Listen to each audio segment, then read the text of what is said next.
अस्सलाम वालेकुम, मेरा नाम है सदस मिर्ज़ा और आप देख रहे हैं 360 digital vlog. Ali mean Gandapur की फ्रस्ट्रेशन जो है वो एक्सट्रीम पे जा रही है। इस वक्त वो गोली चलाना जो है उसका बाकायदा पैगाम देना शुरू कर दिया कि अब गोलियां चलाई जाएंगी। इसकी वजूहत क्या है? देखिए, कल बुरहान इंटरचेंज से ये भाग गया वापस खैबर पख्तूनख्वा के अंदर। इसने इनकलाब लाना था, एहतजाज रिकॉर्ड कराना था, जुल्म का बदला लेना था। पता नहीं कौन सा जुल्म इसके साथ हो रहा है, बल्कि ये जिस तरीके से ये पूरी क़यादत जो कारकुनान हैं उनको एहतजाज के नाम के ऊपर जिस तरीके से वो आगे उनको छोड़ा हुआ है, ख़ुद क़यादत पीछे से भाग जाती है। एक कारकुन ने भी शिकायत की कि जो क़यादत है वो खाना खाने चले जाती है, शाम की चाय पीने चले जाती है, और कारकुनान जो है वो सड़कों के ऊपर पुलिस वालों के आंसू गैस की शेलिंग जो है बर्दाश्त कर रहे होते हैं और लाठियाँ खा रहे होते हैं। तो कारकुनान जो है वो तकरीबन हमारे पास इतलात ये हैं कि अली मीन गंडापुर का जो व्हाट्सएप है वो PTI के कारकुनान की गालियों से भर चुका है। और जिसके पास अली मीन गंडापुर का नंबर है इनके कारकुनान के पास, वो अली मीन गंडापुर को बहुत ज़्यादा गालियां दे रहे हैं इस हवाले से कि तुम इतनी देर से जो है वो क्यों पहुंचते हो हर जगह पर। लाहौर में आपको पता है कि रात को पहुंचा, संगजानी में ये देर से पहुंचा, कल पिंडी में बुरहान इंटरचेंज पहुंचा। हालांकि लियाकत बाग पूरी क़यादत ने पहुँचना था, कोई क़यादत लियाकत बाग नहीं पहुँच सकी।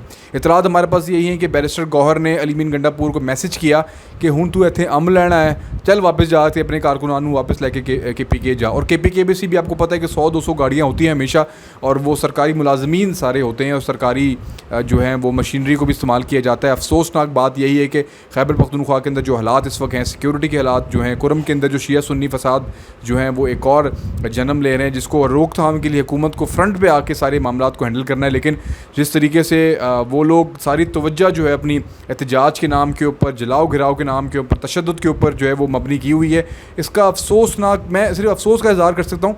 बाकी मैं आगे आने वाले वक्तों में बताऊं कि जो फ्रस्ट्रेशन बढ़ती जा रही है, नाकामी पे नाकामी जो है वो मिलती जा रही है। बल्कि लास्ट जो मुलाकात हुई थी इमरान खान की गंडापुर के साथ, तो वहाँ पर हत्तो-हत्ती का मामला भी हमें सुनने को मिला है कि वहाँ पे लड़ाई होते होते रह गई, गिरबान तक बात चली गई थी।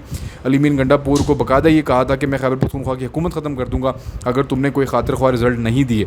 तो ये सिचुएशन तो हमारे सामने आती रही है। लेकिन अब अली मीन गंडापुर ने जो गोलियाँ चलाने का जो एक प्लान दिया है या आगे जो धमकी दी है, मैं प्लान इसलिए कह रहा हूँ कि हो सकता है कि आने वाले वक्त के अंदर ये कारकुनान को आगे फ्रंट पे करके ख़ुद उनके ऊपर गोलियां चलवाएं और बाद में कहें कि रियासत ने ही काम कर दिया, या फ़ौज के ऊपर ये बात डालने की कोशिश करते हैं। 9 मई में भी हमें यही पैटर्न नज़र आया था कि 9 मई में कारकुनान को आगे करके कुछ अंदर से भी लोग मिले हुए थे जिन्होंने आगे से प्लान किया हुआ था कि शायद हम अपनी आवाम के ऊपर गोलियाँ चलाएँगे। लेकिन अल्लाह का करना ये हुआ कि अल्लाह ताला ने इनके प्लान जो है वो इन्हीं के मुँह पर दे मारे।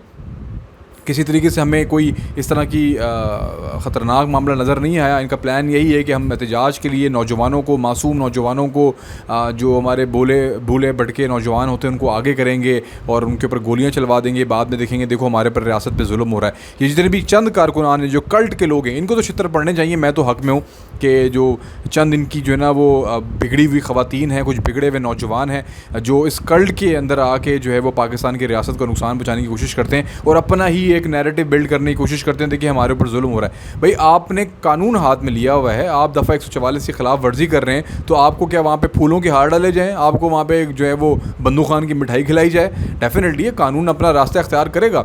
आप एक एहतजाज का जो है वो दायरा कार इख्तियार करके करें, आपको कोई हाथ भी नहीं लगाएगा। हमें और चंद हज़ार लोग, कभी 3000 लोग, 4000 लोग, 5000 लोग एहतजाज के लिए निकलते हैं, जलसे के लिए निकलते हैं। पुलिस वालों ने उनके ऊपर आंसू गैस की शेलिंग करके, लाठी चार्ज करके सारा जो है मलबा अपने ऊपर डलवाना है उन्होंने। जाहिर सी बात है, आप छेड़छाड़ करते हो, आप गोलियां चलाते हो, आपकी तरफ से तशद्दुद किया जाता है, आप ट्रकों के शीशे तोड़ते हो, वज़ीर आला ट्रकों के शीशे तोड़ेगा तो पुलिस वालों को जाहिर सी बात है कानून तो हाथ में लेना पड़ेगा। और ये चाहे कोई भी जमात हो, चाहे PMLN के लोग हों, चाहे PTI के लोग हों, फजलुर रहमान के लोग हों। फजलुर रहमान के लोग तो खैर कभी भी उनकी तरफ से इस तरह का जलाओ गिराओ हम देखा ही नहीं गया और बाकायदा अप्रिशिएट किया गया तमाम तर मीडिया को। जितना पुरअमन एहतजाज या जलसा फजलुर रहमान की जमात का होता है, हमने कभी आज तक किसी और जमात का इस लेवल पर देखा ही नहीं। तो ये जाहिर सी बात है, अवाम कोई पागल तो नहीं है ना, ये पुलिस वाले पागल तो नहीं है ना कि आपके ऊपर बिला वजह शेलिंग करना शुरू कर देंगे या आपके ऊपर लाठी चार्ज करना शुरू कर देंगे। लेकिन जो क़यादत है उसके हवाले से PTI का कारकुनान को गालम गलोच दे रहा है, गालम गलोच कर रहा है। उनके साथ तमाम तर लीडरान के जो व्हाट्सएप्स हैं वो गालियों से सब भर चुके हैं और ये गालियाँ नून लीग की तरफ से नहीं दी जा रही हैं, उनके अपने ही कारकुनान की तरफ से दी जा रही हैं। तो सिचुएशन जो है आगे आने वाले वक्त के अंदर वो संगीन होती जा रही है।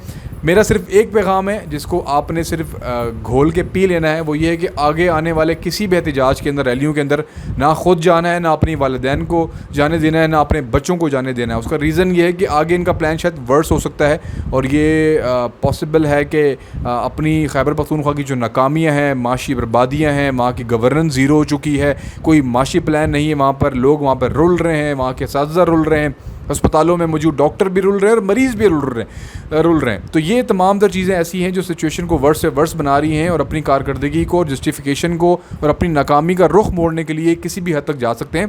तो पाकिस्तानियों से मेरी गुजारिश है कि बचें, अपने बच्चों को बचाएं और अपने आने वाली नस्लों को बचाएं, इस फितने फसाद से दूर रहें। मैं तो आपका होस्ट असद मिर्ज़ा, आप देख रहे थे 360 डिजिटल। अल्लाह हाफ़िज़।